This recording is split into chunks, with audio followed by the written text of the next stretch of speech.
Каждый из нас, бедных и замученных студентов, с нетерпением ждет лето.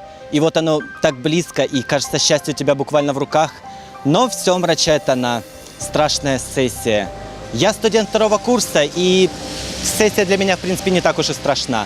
Но моих старших товарищей ждет нечто более ужасное. Госэкзамены. Ну или нечто прекрасное. Ведь в Академии культуры госэкзамены выпускников 4 и 5 курсов больше похожи на торжества. Вся их прелесть в том, что они открытые, то есть на них может попасть любой желающий. А желающих всегда достаточно, ведь это целая вереница культурных мероприятий.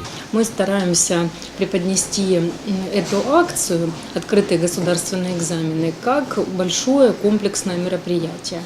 Буквально каждая творческая кафедра продумывает то, как будет проходить экзамен и что будет представлено на суд зрителя. Сюда могут приходить родители, сюда могут приходить потенциальные абитуриенты, школьники, которые еще раздумывают, куда поступать или какой путь для себя избрать.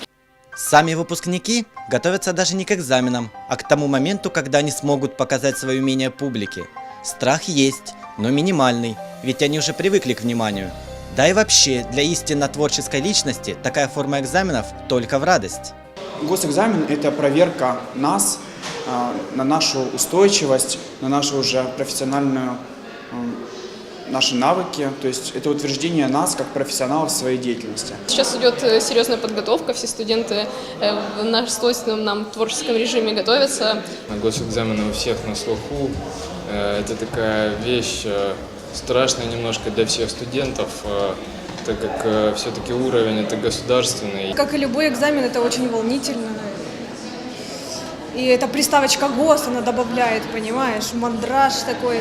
Госэкзамены проходят на сцене. Мы к этому уже привыкли все-таки, всю жизнь на сцене. Совсем скоро в город придет не только лето. Будут песни, будут танцы, будут выставки и показы мод. Не за горами 2 недели высокой культуры в Луганске.